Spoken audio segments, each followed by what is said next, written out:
Hello friends, good morning, good afternoon and good evening to all of you. Welcome to today's talk. I'm going to talk on the debt financing and the key elements. I had spoken about the debt financing key element definition.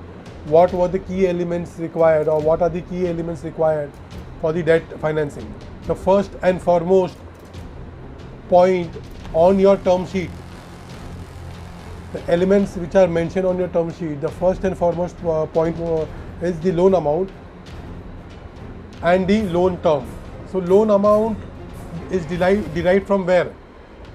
Loan amount comes from your projections, your requirement, how the hotel owner or the asset owner or the project owner is going to utilize the funds.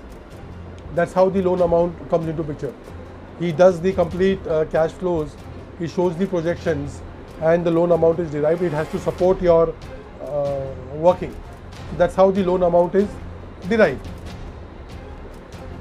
Primarily, any lender would always look at doing the right valuation of the property before he goes and sanctions your loan amount.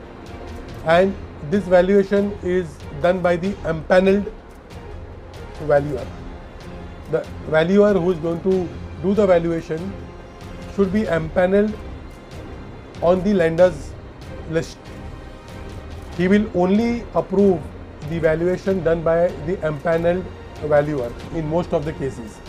Few of them believe the valuer of the borrower, but usually the lenders have their own empaneled valuers and they carry out the valuations.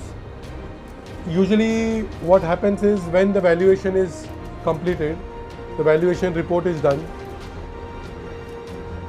whatever the valuation comes of your asset, say for example the valuation of your property comes to 10 crore, you will get 50 to 70% of 10 crores.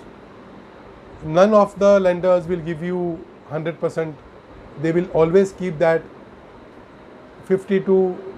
30 to 50% margin. That covers your valuation part of it. Second comes what are the parameters of going ahead and giving the loan, or going ahead and lending the debt to the borrower. So lender will always do their workings. However, the borrower has done the working and given it to the lender, but lender will do the workings as per them, and they check the DSCR, debt service coverage ratio. Now debt coverage service ratio is worked on the cash flows, how your net operating income is going to support to serve the debts. It is completely on your net operating income. It's not on your gross revenues, it's on your net operating income. That's how the debt service coverage ratio is worked out. The healthy ratio is 1.5, 1 is to 1.5, 1 or 1 is to 1.1 is to 1.75. So 1 is to 1.5, 1 is to 1/3/4, 1 is to 2. That will be a 1:2 will be the healthy DSCR in short. So I'm trying to get into a little bit of micro explanation just to make you understand that these are the basic things on which the debt would be,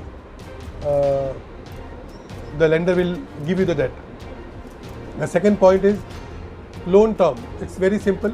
Loan term is a loan term. It depends. It starts from, it depends on both the lender and borrower, but the general loan term is between 5 to 10 years.